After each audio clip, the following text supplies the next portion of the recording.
سبحانك لا علم لنا إلا ما علمتنا إنك أنت العليم الحكيم ولا حول ولا قوة إلا بالله العلي العظيم اللهم لا سهل إلا ما جعلته سهلا وأنت تجعل الحزن إذا شئت سهلا اللهم فقهنا في الدين وعلمنا التأويل اللهم زدنا علما أما بعد. Alhamdulillah, kita bersyukur kepada Allah Subhanahu wa taala kerana masih lagi diberikan ruang dan kesempatan oleh Allah Subhanahu wa taala untuk bertemu dalam majlis ilmu. Mudah-mudahan Allah Subhanahu wa taala memberikan taufik dan hidayahnya yang berterusan kepada kita, insya-Allah. Kita berada pada muka surat 92, membicarakan tentang bahaya kejahilan dalam hukum. Bahaya kejahilan di dalam hukum. Qala musannifu rahimahullahu ta'ala wa nafa'ana Allah bi'ulumihi fi daraini. Orang Islam mestilah mengetahui hukum. Di dalam Islam ni, hukum ni dia terbahagi kepada beberapa bahagi. Ada wajib, haram, kemudian ada harus, sunat dan mubah. Makruh. Jadi ada 5. Jadi ni kita kena tahu, tuan-tuan, kan? Kena tahu tentang hukum dosa, pahala, tentang batal, sah sesuatu perkara. Ni kena tahu. Jadi orang Islam kena tahu. Tak sembahyang maghrib, apa hukumnya? Haram. Sebab sembahyang tu fardu, kewajipan. Tak mendirikan sembahyang sunat selepas sembahyang fardu, apa hukumnya? Sunat, kan? Kerana itu solat sunat, dibuat dapat pahala, ditinggalkan tak berdosa. Jadi ini kita kena tahu. Kalau tidak, ia akan mudah tercebur di dalam perkara yang dimurkai oleh Allah Subhanahu wa taala. Hari ini orang kalau tak tahu hukum, dia akan tercebur di dalam maknanya kemurkaan Allah. Ada contoh yang paling mudah, tuan-tuan, orang kata isap rokok lah. Isap rokok tu apa hukumnya, tuan-tuan? Ada ulama kata haram, ada ulama kata makruh. Maknanya ketika mana kita menghisap, kalau kita menghukumkan dia makruh, makruh ni meninggalkan lebih afdal daripada buat. Itu maksud dia. Makruh tu maksud tinggal lebih baik daripada buat. Jadi itu hukumnya. Kalau orang yang menghukumkan rokok itu haram, melakukannya hukumnya berdosa. Jadi dia antara dua je. Tak ada orang isap rokok sunat, tuan-tuan. Tak ada. Apa hukum isap rokok sunat, ustaz? Tak ada. Tak ada jumpa lagi setakat. Ada. Jadi tuan-tuan muslimin dan muslimat yang dirahmati Allah, maknanya kita berbuat satu perkara itu, kalau tak tahu hukum, maka kita akan terjebak dengan masalah ni. Kerana orang yang mengambil kepada sesuatu yang makruh, dia akan dekat kepada yang haram. Orang yang mengambil kepada yang haram, dia akan jatuh kepada kebinasaan. Dia duduk di antara dua border, dua line ni. Sebab tu tak boleh hukumnya, tuan-tuan. Kan? Kajian perubatan ada, kajian fiqh ada, orang isap rokok kan? Ada. Semua disebut. Jadi kita melakukan tu, makna kita melakukan sesuatu yang dilarang lah. maka kita terjebur dalam perkara yang dimurkai oleh Allah Ta'ala. Rasulullah tak suka buat perkara makruh. Sebab tu Rasulullah SAW, orang makan bawang putih pun Rasulullah tegah dia datang ke masjid. Sebab orang Arab ni suka makan bawang putih. Kerana makan bawang putih ni mulut berbau. Itu pun Rasulullah tegah datang ke masjid. Bukan daripada kami orang yang makan benda ini. Makna Rasulullah kata, jangan menghampiri masjid kami orang yang makan benda ni. Apa Rasulullah kata? Itu bawang putih. Dulu tak ada rokok, tapi mulut berbau. Makruh, dilarang. Jadi tuan-tuan muslimin dan muslimat yang dirahmati Allah, sama ada suka atau tidak kita meninggalkan benda tu, dia jadi hukum tu, sama ada kita suka atau kita tidak suka, itu hukum. Mana? Kita suka ke tak suka ke, walaupun benda yang kita ambil itu sesuatu yang mungkin menyenangkan kita. Siapa yang tak nak kaya, tuan-tuan? Siapa yang tak nak kaya? Orang bagi rasuah tak payah penat bekerja kan? Orang bagi rasuah tak payah penat bekerja, sekali dapat je ribu-ribu kan? Siapa tak suka? Tapi benda tu haram kan? Kerana apa tuan-tuan? Disebut di dalam hadis Rasulullah sallallahu alaihi wasallam, syurga ini iaitu apa yang tidak disukai. Sesuatu yang tidak disukai oleh syurga, maka benda yang kena tinggalkan. Neraka ni apa yang tidak disukai oleh hawa nafsu, itu syurga. Apa yang disukai oleh hawa nafsu, itu neraka. Jadi hawa nafsu kita suka dapat duit banyak dengan cara yang mudah, riba, rasuah, tu nafsu suka kan? Tapi dia punya pagar dia tu boleh sebab masuk dalam neraka Allah. Jadi tu bab kita kena berjaga-jaga kan? Sebab orang yang jahil sentiasa terdedah ke dalam kemurkaan Allah Ta'ala dan terbenam ke dalam kecelakaan disebabkan kejahilannya. Kalau jahil dah tentulah. Tapi lebih malang lagi kalau orang tak jahil, orang ada ilmu buat kan? Kalau orang jahil, waktu kita tuan-tuan tengok orang jahil kan, kita jangan pelekeh dia buat tu jahil, tak apa, kita buat ada ilmu, lagi malang.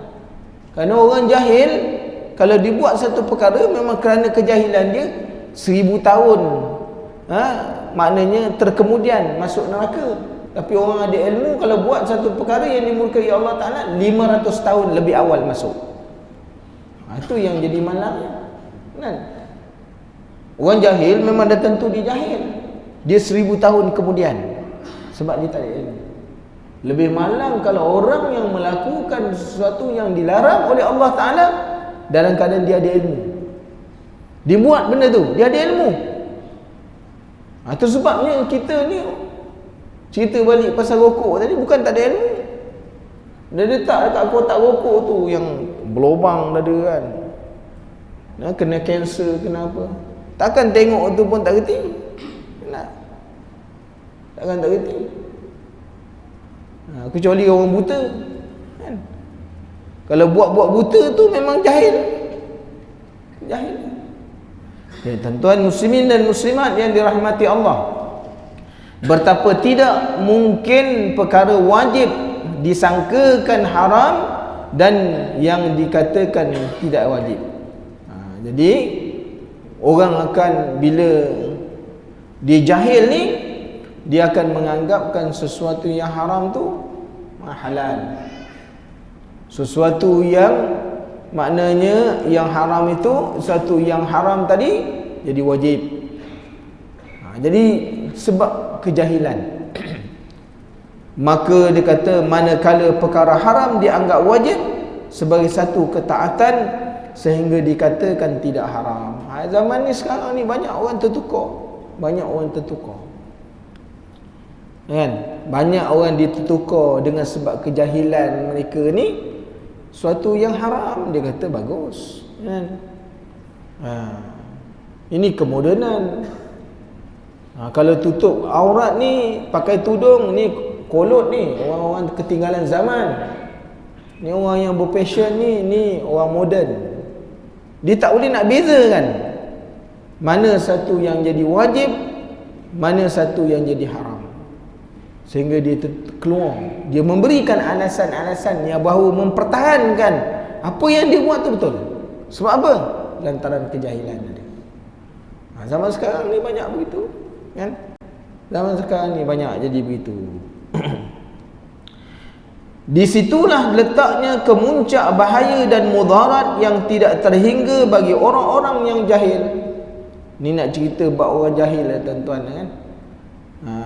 Orang jahil ni mudarat ni memang banyak lah, kan? Tidak mustahil mereka akan terjebak dengan perkara-perkara yang boleh menarik mereka kepada kufur disebabkan kejahilan mereka. Sebab tu orang lebih malang kalau dia ni miskin jahil, dalam miskin jahil lagi. Sehingga Rasulullah sallallahu alaihi wasallam menyebutkan bahawa bahaya kekufuran, bahaya kemiskinan ini mendekatkan kepada kekufuran. Orang miskin dekat kepada kufur. Sebab dia boleh buat macam-macam benda semata-mata nak makan, nak hidup dan sebagainya. Kan? Jadi kita pun kena jaga-jagalah. Kena jaga-jaga juga. Hati-hati tuan-tuan, zaman sekarang ni macam-macam kejahilan berlaku. Kejahilan minda, kan? Kejahilan ilmu, kan? Kejahilan dari sudut ekonomi, macam-macam, kan? Jadi macam-macam kejahilan ada zaman sekarang.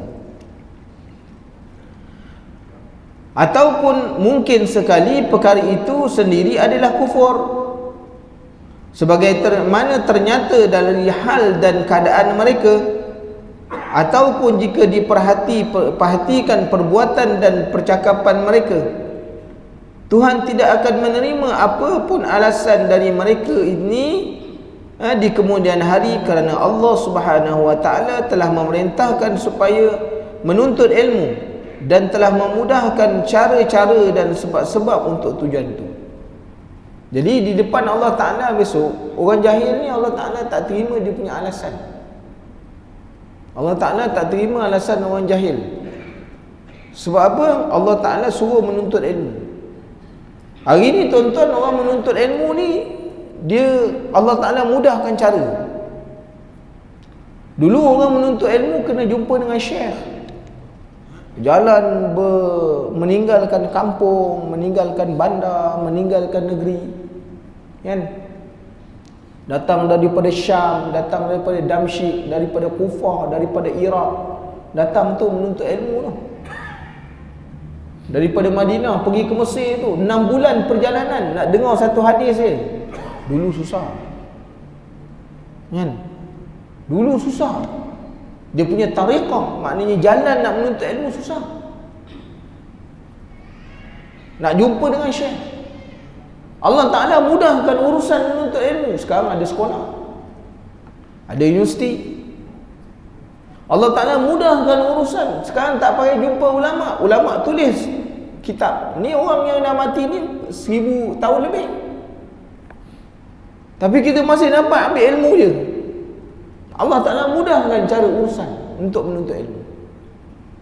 Hari ni Allah Ta'ala mudah lagi untuk depan, ada dekat tangannya. Tekan dia, tulis je, apa boleh keluar.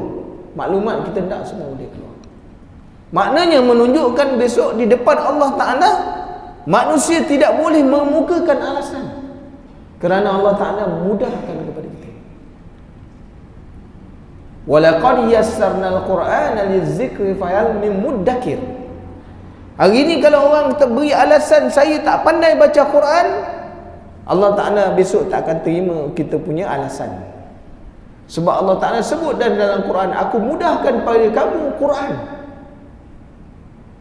Walaqad yassarnal Qur'an fahal min muddakir. untuk kamu belajar, untuk kamu baca, kami mudahkan. Tak mau jumpa cikgu, buka je. Buka apa ni? Internet kan. Tengok. Macam-macam, boleh keluar suara, boleh keluar gambar. Kalau hari ni orang tak kata, "Oh, saya tak pandai baca Quran." Tak ada alasan. Besok bertemu dengan Allah, Allah Ta'ala tanya, "Kenapa tak baca Quran?" Tak reti kan? Tak ada orang nak ajar. Itu tak boleh terima. Allah Ta'ala kata, aku tak boleh terima. Kenapa? Aku memudahkan jalan untuk menuntut ilmu ni, untuk dapat ilmu dengan berbagai-bagai cara. Tuan-tuan, hari ni kita duduk sini, kita nak belajar dengan orang-orang yang, contohnya duduk di Mekah, tulis nama dia, belajar secara maya. Dia bercakap, kita buka kitab, apa yang dia baca sama dengan yang dia baca, sama dalam kitab, kita dengar, kita dapat kepahaman. Tak payah pergi nak keluar duit beribu-ribu ringgit, tak payah. Tak ada alasan, tuan-tuan. Hari ni kalau orang tak nak belajar, tak ada alasan. Tak ada alasan. Nak dapat ilmu agama, kata susah, tak ada alasan. Mak tu tuan-tuan kena ingat, jangan sampai maknanya kehidupan kita seharian ni, sehari-hari yang kita lalu daripada sisa-sisa kehidupan yang Allah Ta'ala bagi, nikmat kehidupan yang Allah Ta'ala bagi, tidak ada masa untuk menuntut ilmu. Besok Allah akan tanya, Allah Ta'ala akan soal, kenapa tak boleh belajar? Ni yang datang ni mewakili tak tahu mana-mana kampung kan? Kalau ikut kampung Bukit Baru, besar ni kan? Tak tahulah satu taman wakil seorang kan? Wallahualam kan? Tapi walau satu taman wakil seorang pun, dia balik takkan dicerita kat orang tu. Nah, orang tak nak dengar kita punya cerita kan? Yang ustaz punya cerita pun tak nak dengar, apa lagi kita punya cerita, lagi orang tak dengar. Yang bercerita pula sama-sama isap rokok macam dia juga, tak apa lagi. Lagi tak orang tak dengar, lagi orang tak nak. Tuan-tuan kena faham kan? Jadi tuan-tuan muslimin dan muslimat yang dirahmati Allah, ini peringatan ulama ni kepada kita. Syekh Abdullah Al-Haddad mengingatkan kepada kita ni, supaya kita mengambil peringatan. Tuhan juga telah mewajibkan ke atas para ulama supaya mengajar mereka. Hari ni tuan-tuan, ustaz-ustaz datang. Ustaz-ustaz datang. Dulu anak murid datang jumpa ustaz, datang jumpa syekh, pagi-pagi datang menghadap syekh kan? Baca kisah Ibnu Abbas radhiyallahu an, mula daripada subuh, dia mengajar tafsir, habis mengajar tafsir, satu kumpulan balik, masuk satu kumpulan lagi yang menunggu ni berpuluh-puluh ribu orang dengar fiqh pula. Habis ni puluh ribu orang ajar fiqh, tukar orang lain pula dengar. Itu cerita ni. Datang jumpa syekh. Hari ni syekh datang, anak murid pula tak ada, malas berbenar. Anak murid pula malas. Tok guru datanglah terhege-hege kan. Nah, tok guru datang awal dah, anak murid pula datang lambat. Jadi maknanya tuan-tuan muslimin dan muslimat yang dirahmati Allah, kita tengok hari ni manusia dah tak mahu lagi. Mereka tidak lagi berpaksi kepada, pegang kepada maknanya perjalanan orang-orang salafus salih, orang-orang yang terdahulu seperti mana para sahabat radhiyallahu anhum kan. Orang hidup zaman sahabat tu sanggup tidur depan rumah, depan tangga Rasulullah sallallahu alaihi wasallam, nak berkhidmat dengan Rasulullah sallallahu alaihi wasallam. Sebelum orang lain berkhidmat, dia sanggup tidur tu, tidur depan tangga. Rasulullah keluar je rumah, tengok ada orang tidur kan, mengambilkan air wuduk Rasulullah sallallahu alaihi wasallam.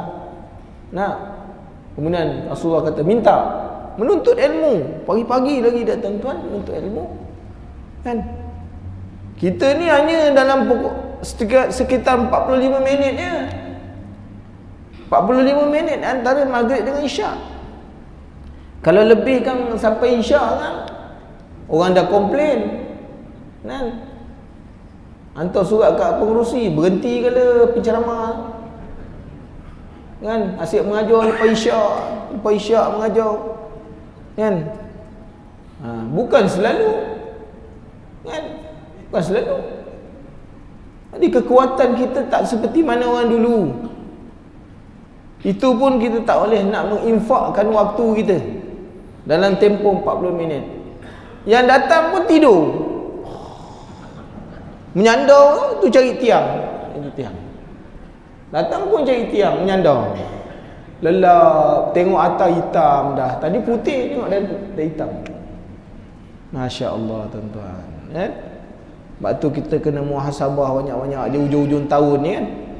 Di hujung-hujung tahun ni kita kena muhasabah banyak kan. Kalau nak muhasabah tahun Masihi lah, tahun baru Islam tu dah lama dah meninggal dengan kita.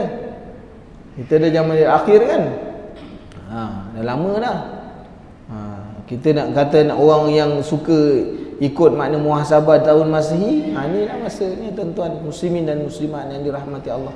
Kenapa kita kena muhasabah? Sebab umur kita makin meningkat. Hari berlalu tuan-tuan, umur makin pendek kan. Umur ni makin sedikit, walaupun pada hakikatnya bilangannya bertambah. Berapa umur kau? 45. Tahun lepas 44 kan. Makna bilangan umur itu bertambah. Hakikatnya kehidupan kita, waktu dipinjamkan umur oleh Allah Ta'ala semakin sedikit. Sebab kita nak kembali kepada alam barzakh, alam akhirat. Makin sikit tuan-tuan tahu, umur daripada 70 ni makna makin dekat ni. Makin dekat dengan kubur, makin dekat dengan kubur. Kita makin lagi berjoging lagi, lari kat Stadium Fatimah, senam aerobik lagi, senam kan, masih lagi leka lagi, masih leka lagi tuan-tuan. Kalau kita datang daripada rumah nak datang ke masjid sembahyang subuh jalan kaki, itu pun dah banyak dah kita. Bukan setakat makna berjalan, pahala pun dapat. Ni kita berjalan jogging dekat memanglah badan sihat, tapi belakang tengok depan ada orang perempuan dia follow, tak potong-potong tu. Orang kata potong dah kan, biar mati dipotong, jangan aku kena potong. Masya Allah tuan-tuan, muslimin dan muslimat yang dirahmati Allah. Okey. Maka dikatakan jika mereka masih cuai dan lalai juga sesudah semua ini, maka jelaslah sebabnya kerana hati dan jiwa mereka terlampau tergantung kepada dunia dan sayangkan dunia, sehingga jiwa mereka tertunduk di bawah takluk hawa nafsu. Makna orang yang hidup tuan-tuan, kata Syekh Abdullah Al-Haddad ini, manusia kalau sekiranya dia jahil, dia tidak mahu keluar daripada kejahilan dia, maka orang ni sebenarnya adalah orang yang terlampau bergantung dengan kehidupan dunia kan? Dan dia selalu sayangkan dunia. Makna dunia pada dia ni adalah sesuatu yang susah untuk ditinggalkan, sehingga hawa nafsu menguasai mereka. Lalu bertambah jauhlah diri mereka daripada Allah Ta'ala, sehingga menyebabkan mereka menerima kutukan dan fikir daripada nikmat dan rahmat Allah Ta'ala. Na'udzubillah min zalik. Kita minta jauh lah tuan-tuan, kalau sekiranya tersingkir daripada rahmat Allah. Kalau Allah Ta'ala tak bagi nikmat ni, boleh tahan ni lagi kan. Tapi kalau rahmat Allah Ta'ala tak ada kita, Allah ni tuan-tuan datang atas rahmat Allah. Boleh duduk dalam majlis ilmu dengan rahmat Allah. Boleh semayang berjamaah dengan rahmat Allah. Kalau tak ada rahmat Allah Ta'ala, kita sampai kita, walaupun dekat sebelah, tak boleh sampai. Sebab tu kita kena bersyukur dengan Allah Subhanahu Wa Ta'ala. Demikianlah huraian mengenai menuntut ilmu yang wajib, yang tidak boleh tidak pasti setiap muslimin atau setiap muslim untuk mengetahuinya. Jadi mana talabul ilmi faridatun ala tu maknanya wajib ala dekat situ ialah ala menunjuk ke atas wajib, kan? Talabul ilmi faridatun ala ni menunjukkan ke atas semua orang, tak kira lelaki perempuan, tua muda, menuntut ilmu ni wajib. Siapa yang tak mau pergi menuntut ilmu, hukumnya berdosa. Lepas tu dibahaskan kalimat ala datang dalam hadis. Atau ada satu kalimat wajibu fi. Ni wajibu ala ni makna tuntutan fardu. Semua orang kena tuan-tuan. Baik lelaki, baik perempuan. Baik tua, baik muda, kena menuntut ilmu. Tak tuntut ilmu, hukumnya berdosa, tuan-tuan. Kalau kita salah dari dalam amalan dengan sebab kejahilan, kita tak menuntut ilmu, hukumnya berdosa. Kan? Hukumnya berdosa. Yang hairan sekali, ni kata pengarang kita Abdullah Al-Haddad mengatakan, yang hairan sekali, anda mendapati si jahil yang terpedaya itu tidak pernah mengenal penat lelah dalam mencari kekayaan dunia, siang dan malam sentiasa mengejar bertungkul lumus untuk senang hidup di dunia dengan harta kekayaan, serta bersedia untuk memberi berbagai-bagai alasan untuk mempertahankan diri yang demikian. Orang kata, marilah, kenapa tak pergi belajar? Oh, Allah sibuk lah, aku tak ada masa pergi belajar ni, kan? Tak ada masa lah. Marilah duk pergi semayang berjamaah. Tak apa dah, kau jalan dulu. Aku ni kalau semayang ni kan kat rumah pun boleh, kan? Kalau semayang kat masjid, Pak Imam tu baca lama lah, kan? Jadi kalau baca lama kan banyak urusan aku tergendala. Allah. Ini masalah besar, kan? Ni pelanggan tengah ramai ni, kalau semayang aku semayang kat dalam tempat niaga je, kan? Tak ada masa kan? Kalau semayang berjamaah kan, Pak Imam baca dah panjang, wirid dia panjang pula tu. Aduh, customer tunggu lama. Customer mana boleh tunggu lama, rugi. Baik dia pergi tempat lain, oh macam tu aku dah rugi banyak. Dia gigil, dia beri alasan banyak. Kenapa tak boleh pergi belajar, kenapa tak boleh datang beradat, berjamaah. Alasannya macam-macam. Inilah alasan-alasan yang timbul pada hari ini pada waktu kita, tuan-tuan. Dah tua-tua, jom pergilah berjamaah. Tak apalah, jalan dulu. Suruh orang jalan dulu. Habis kau bila nak jalan? Tunggu jalan. Nak tunggu jalan. Memang jalan semua, tuan-tuan, ya? Suruh orang jalan dulu, orang jalan sampai dia jalan. Kita mukakan alasan. Banyak alasan kita kemukakan. Alasan-alasan itulah yang menyebabkan tergendala semua. Di sebalik itu anda mendapati dirinya pula jahil mengenai urusan agama, tidak pernah meluangkan masa untuk menuntut ilmu, tidak suka hadir dalam majlis-majlis para ulama agar dapat mempelajari suatu hukum agama. Jika ditanya mengapa bersikap begitu, nasaya mereka akan memberikan alasan yang menyebabkan mereka jatuh hina dengan pandangan Allah Ta'ala, seperti berkata, saya tak ada masa lapang, atau saya banyak kerja dan urusan dan sebagainya. Padahal Allah Subhanahu Wa Ta'ala yang kepadanya wajib kita memuji, telah membukakan jalannya untuk menuntut ilmu daripada para ulama. Masa ada, tapi kita cuai, kan? Kita cuai. Nak menuntut ilmu, cuai masa kita nak belajar ada, masa kita nak pergi berjamaah ada, tapi kita cuai, kan? Allah Ta'ala dah bukakan jalan dah bukakan jalan untuk kita, tapi kita yang silap, sedang mempelajari sekadar fardu ain dari hukum-hukum agama, tidaklah memerlukan belanja yang besar. Tuan-tuan datang belajar bukan kena bayar, kena. Ada pengurusi duduk, siapa datang belajar ni dikutip soal RM5. Ada? Ada. Diberi makan lagi. Itu pun protes. Sikit je. Protes pula. Diberi makan. Protes lagi. Kan? Selesa duduk belajar tuan-tuan. Dengan aircon, dengan apa kan. Orang dulu belajar ni semua tak ada. Kemudahan tak ada. Tapi kesungguhan belajar tinggi. Mereka dulu belajar tuan-tuan. Masjid buat daripada kayu kan. Gelegarnya papan. Dulu nak ambil air semayang semua pakai gayung kan. Isi dalam apa tempayan. Habis air tempayan ambil kat perigi isi lagi. Orang dulu datang semua ke masjid tak pakai slipper. Kan? Nak beli terompa mahal. Dulu terompa slipper tak ada lagi.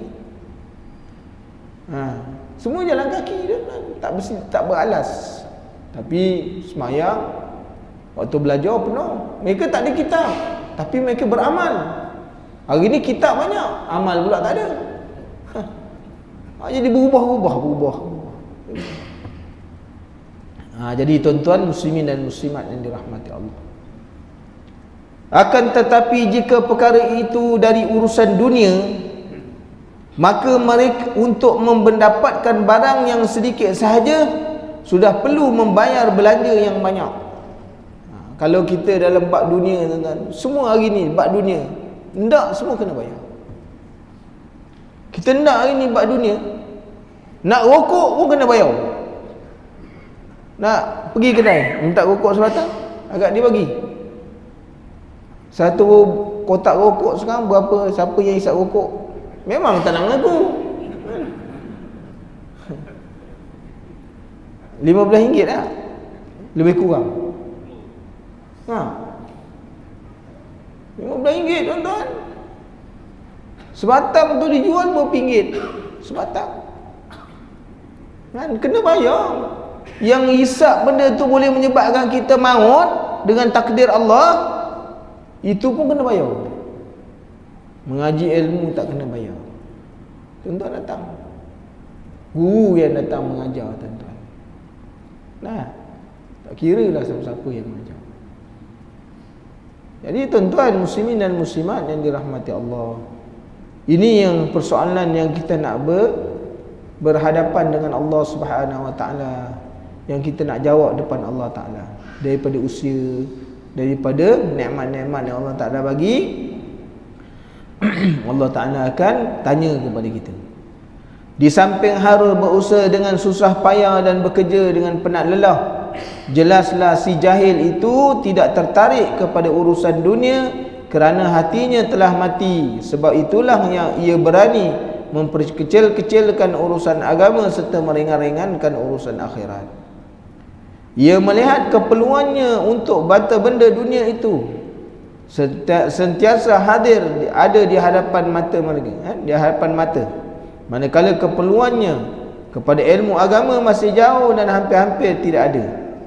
Memang benar kerana ia memang benar kerana ia tidak akan memerlukannya itu dan tidak akan merasakan manfaatnya melainkan sesudah mati. Sedang ia kini dalam lalai, lupa selupa-lupanya akan mati. Hari ni tuan-tuan, kita bila kita hidup, kita tidak nampak akan keperluan apa yang kita belajar.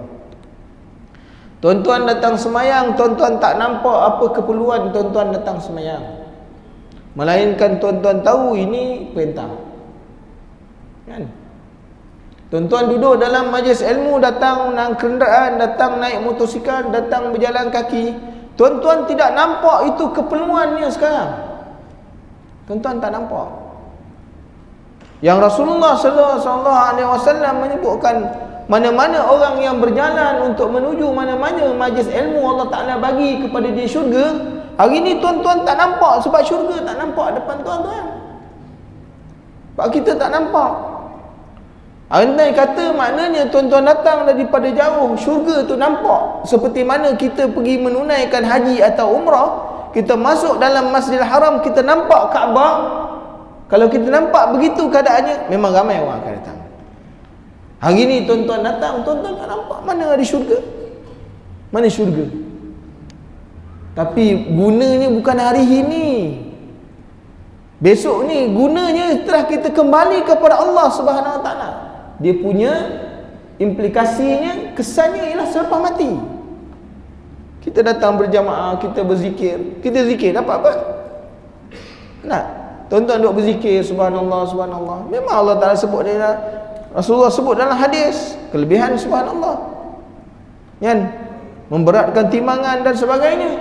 Tapi tuan-tuan nampak tak? Buat orang tak nampak. Walaupun Rasulullah sallallahu alaihi wasallam menjanjikan tentang pahala orang yang berzikir. Sebab kita tak nampak. Bila kita akan nampak dia punya imbuhannya? Selepas mati baru nampak. Sebab tu orang yang hidup dekat atas dunia, walaupun dia beribadat banyak pun, besok dia kembali kepada Allah, dia akan menyatakan kekesalan depan Allah Ta'ala. Allah rugi. Nah, orang yang hidup dekat atas dunia, dia khatam sebulan sekali Quran, dia dapat masuk syurga Allah Ta'ala. Besok ada orang yang khatam seminggu 2 kali 3 kali, kedudukan lebih tinggi, dia kata rugi betul aku. Kalau aku tahu kat atas dunia aku baca tiap-tiap hari khatam. Pada waktu itu baru dia nampak, sebab benda dah ada di depan mata. Sebab dia dah melihat. Kan? Sebab tu Allah Ta'ala sebut dalam Quran. Kan? Allah Ta'ala sebut dalam Quran. Bila melihat, mereka melihat dengan mata mereka sendiri. Ya, kita baca setiap minggu dalam surah Sejadah tu kan. Bagaimana orang yang melihat, dia dah melihat dengan matanya sendiri. Apa yang dinafikan dulu waktu ikut kat dunia, dia dah lihat. Pada waktu itu tak ada nilai. Tak ada nilai. Sebab dah mati. Tak boleh kembali balik ke atas dunia, tuan-tuan. Kan? Kalau nak sekiranya kita ni, tu sebab Rasulullah sallallahu alaihi wasallam menyebutkan, seandainya kamu tahu seperti mana aku tahu, kata Rasulullah. Kan? Rasulullah sebut, seandainya kamu mengetahui seperti mana aku mengetahui, nascaya kamu maknanya tidak ada masa untuk ketawa, melainkan akan banyak menangis. Sebab kita tak nampak macam Rasulullah nampak. Sebab Rasulullah semayang sampai bengkak-bengkak kaki. Kan? Kata Sayyidatina Hafsah radhiyallahu anha, Rasulullah bila saat-saat dia umur dah 60 lebih, dah tak mampu nak semayang berdiri, Rasulullah semayang duduk. Lama Rasulullah semayang duduk. Dia duduk tu semayang, dia habiskan bacaan dalam duduk tu lama. Rokoknya lama, sujudnya lama. Allahu Akbar. Kan? Itu semayang duduk, tuan-tuan. Lama semayang dia, kata Hafsah. Makna luar biasa, tuan-tuan. Sebab apa? Sebab Rasulullah nampak seperti mana apa yang kita tak nampak. Sebab tu Rasulullah, Allah Ta'ala berikan mukjizat, boleh nampak orang yang ada dalam kubur. Sahabat tak tahu. Kan? Melainkan kalau dibukakan hijab. Tak? Rasulullah beri tahu sahabat, aku melihat orang dalam kubur ni dihimpit sehingga bertemu dalam rusuk dia. Kalau kita hari ni, tuan-tuan, kan? Hari ni, tuan-tuan, kalau lalu tanah perkuburan tu, ya, orang dalam kubur tu bercakap dengan tuan-tuan, singgahlah dulu. Kan? Macam mana? Dengar suara dia, singgah dulu. Ingat, kita cerita bab aku yang dah lama mati ni macam mana. Mati kita kan situ. Kan? Sebab tu bila kita melalui tanah perkuburan, tanah perkuburan akan berkata, wahai orang yang hidup, ingat-ingatlah kamu akan masuk pada dalam perut aku ni. Ingat kita tak ingat. Kita lalu buat saja je. Kita lalu buat saja je. Jadi kita tidak mengambil peringatan daripada apa yang dipesan oleh baginda Rasulullah sallallahu alaihi wasallam. Maka Allah Taala mengingatkan tentang manusia yang bersifat demikian, iaitu orang jahil ni, walakinna aktsaran nasi la ya'lamun ya'lamuna zahiran minal hayatid dunya wa hum 'anil akhirati hum ghafilun. Tetapi kebanyakan manusia tidak mengetahui. Hari ni bab kita ni banyak yang tak tahu. Sebab tak tahu sebab apa? Satu, sebab tak nak belajar. Sebab jadi tak tahu. Kan? Yang keduanya tak nak ambil tahu. Tak nak ambil tahu. Mereka mengetahui yang lahir dari kehidupan dunia ini, sedangkan mengenai akhirat mereka lalai. Dunia ni semua mereka tahu.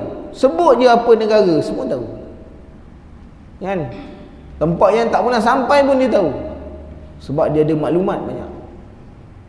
Tapi tak ada orang nak mengetahui, nak mengambil maklumat tentang kehidupan alam yang kedua, iaitu alam akhirat. Hari ni orang tak mahu ambil tahu ni, tuan-tuan. Yang nak ambil tahu ni sedikit lah, tak ramai. Kan? Yang lain-lainnya kan tak berusaha nak ambil tahu. Jadi itulah dia, tuan-tuan, Allah Ta'ala sebut dalam Quran. Sebab Quran ini suatu peringatan.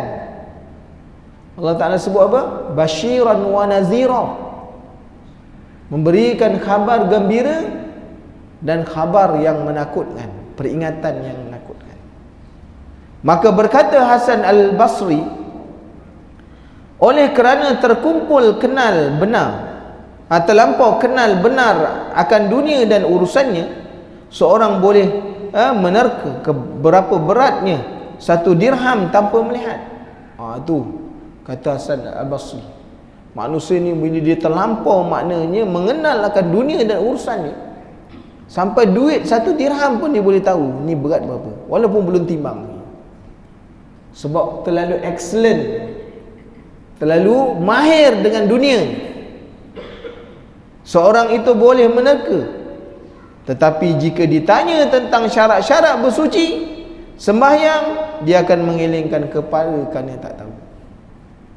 Ini berapa ramai. Bila kita buat kursus tu, tuan-tuan, kan, kita buat kursus sembahyang, kursus solat, kan, perkara-perkara yang membatalkan, banyak rupanya orang tak tahu. Walaupun kita nampak dia tiap-tiap hari datang sembahyang di masjid, tapi rupa-rupanya ramai yang tak tahu. Kan? Kerana yang dia tak tahu tu, sebagai buktinya, soalan-soalan yang dikemukakan soalan yang remeh-remeh,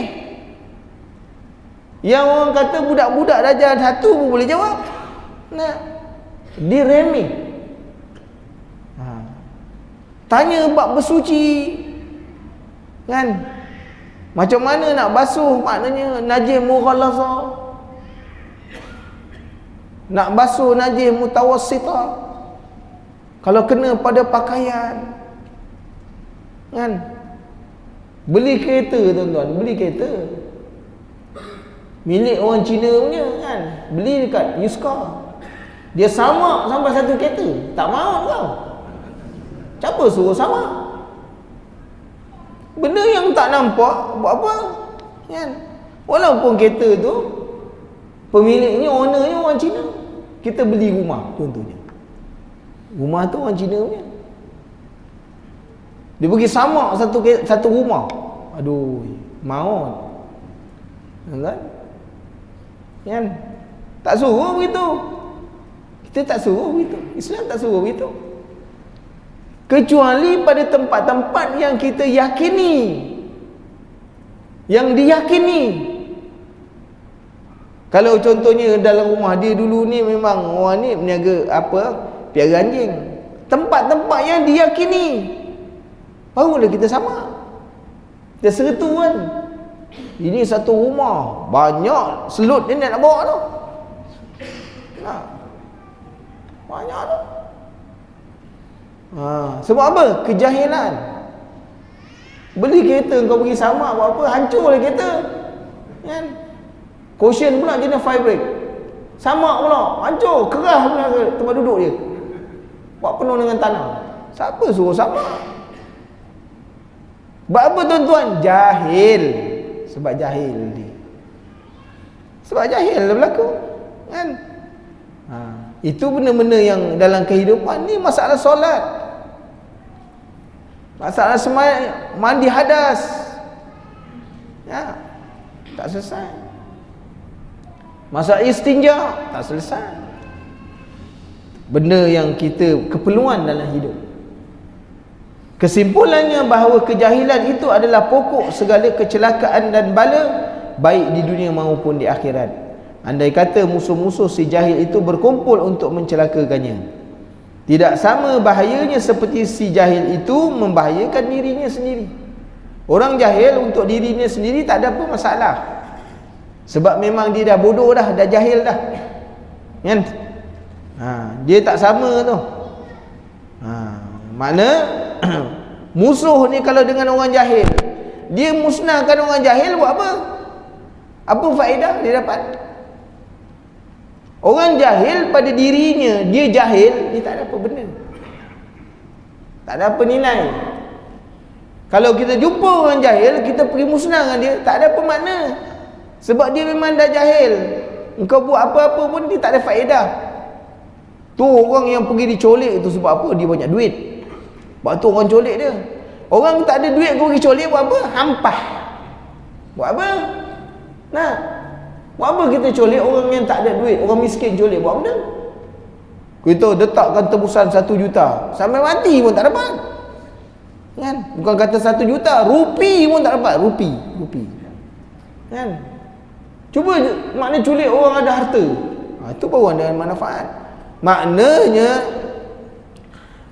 musuh kepada orang jahil, kalau dia buat apa-apa pun tak dapat nilai, tak ada dapat faedah apa benda. Dengan sebab itu disebutkan oleh penyair, ma yablughul a'da'u min jahilin ma yablughul jahilu min nafsihi. Apa dia kata? Apalah yang dapat dibuat oleh musuh terhadap si jahil, maknanya tak apa faedah, tak dapat apa-apa faedah, kan? Tidak lebih dengan apa yang dibuat oleh si jahil atas dirinya sendiri. Orang jahil, dia buat apa-apa pun dia tak tahu. Dia buat atas dirinya, atas apa-apa benda yang dibuat untuk ni, tak ada manfaat untuk diri dia.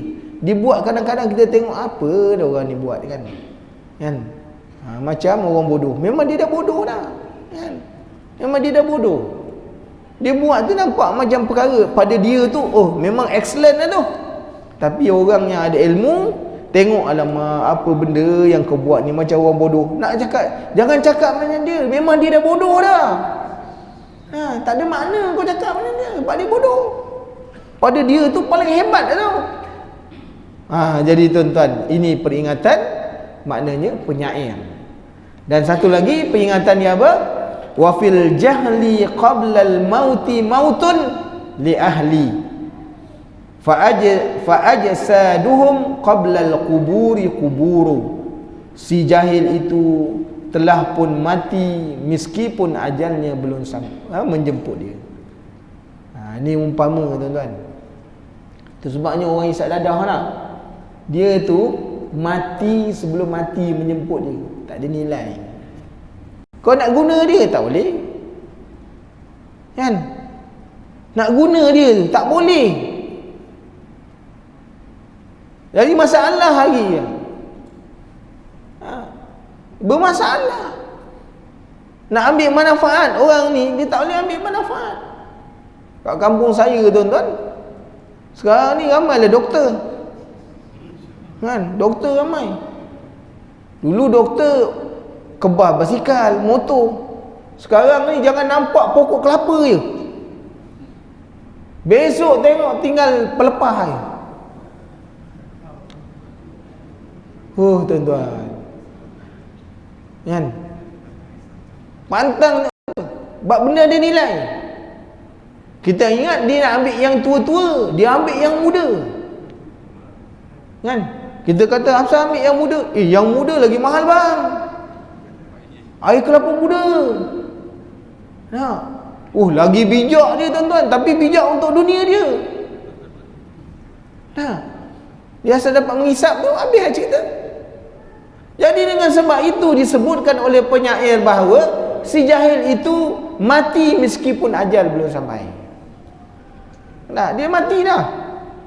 Nak ambil manfaat tak boleh, nak beri manfaat pun tak boleh, mati lah.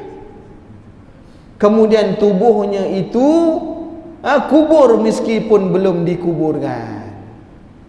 Dia ni umpama kubur lah, walaupun belum masuk dalam kubur lagi.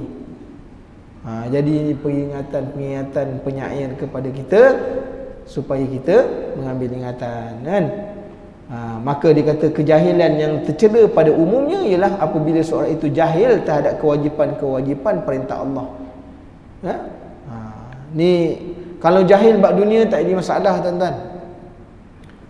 Paling malang kalau jahil dalam bab maknanya ketaatan, kewajipan-kewajipan. Kewajipan ni sebab kita nak kembali kepada Allah dengan amal.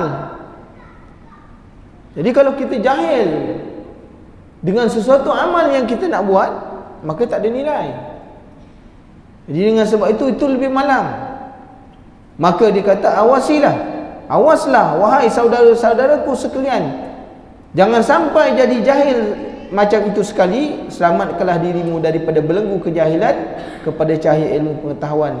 Tidaklah wajib anda meluaskan dirimu dalam ilmu, dalam ilmu pengetahuan, tetapi yang wajib anda mempelajari kadar dan perlu, yang tidak boleh tidak mesti mengetahui. Makna tidaklah kita ni dituntut sampai benda yang banyak-banyak. Yang pentingnya keperluan kita. Hari ni nak sembahyang, keperluan nak sembahyang apa? Mengetahui tentang syarat batal, syarat sah, kan?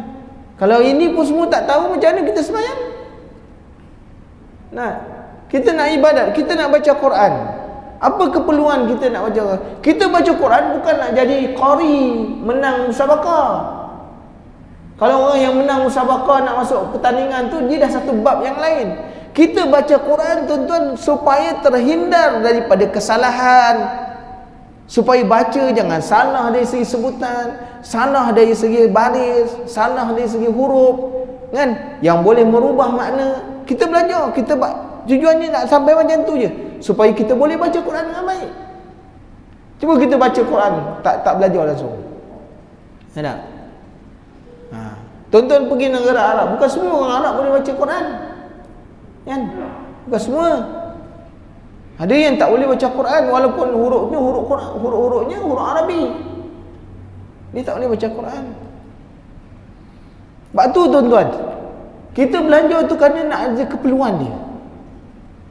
Hari ni tuan-tuan datang mendengarkan, itu keperluan.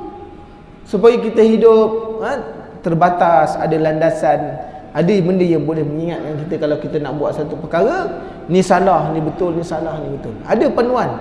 Kerana kita pernah dengar Quran, pernah dengar hadis Rasulullah sallallahu alaihi wasallam. Itu tujuan dia. Sekadar keperluan. Kalau tuan-tuan datang nak jadi, tuan-tuan datang belajar ni kerana nak tujuan jadi ulama, ini bukan kelas dia.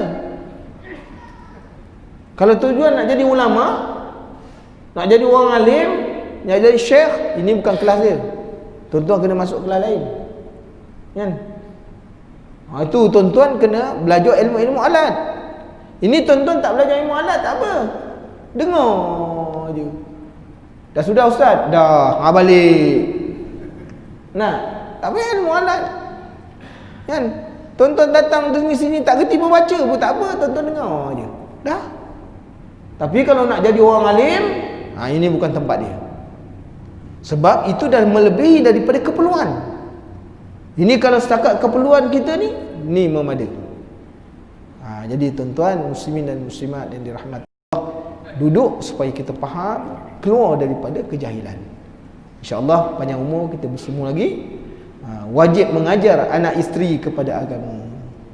Ini satu kewajipan pula. Tadi melepaskan diri, ni melepaskan keluarga pula. Macam mana besok tanggungjawab kita? Allah Ta'ala akan tanya kita. Anak engkau ni buka aurat, engkau pernah ajar? Kan? Pernah tegur? Benar bagi ilmu, semua atas pundak kita tuan-tuan. Nak kena jawab depan Allah Taala. Jadi insya-Allah panjang umur kita bertemu lagi, kiranya diizinkan oleh Allah Subhanahu Wa Taala. Bismillahirrahmanirrahim. Alhamdulillahirabbil alamin wassalatu wassalamu ala asyrafil anbiya'i wal mursalin wa ala alihi wa sahbihi ajma'in. Allahumma inna nas'aluka 'ilman nafi'a wa rizqan thayyiban wa 'amalan mutaqabbala. Allahumma inna nas'aluka al-jannah. Allahumma inna nas'aluka al-jannah. Allahumma inna nas'aluka al-jannah wa ma yuqarribuna ilaiha min qawlin wa 'amal. ونعوذ بك من النار ونعوذ بك من النار ونعوذ بك من النار ونعوذ بك من النار وما يقربنا إليها من قول وعمل ربنا آتنا في الدنيا حسنة وفي الآخرة حسنة وقنا عذاب النار صلى الله على سيدنا محمد وعلى آله وصحبه وسلم والحمد لله رب العالمين بارك الله فيكم والسلام عليكم ورحمة الله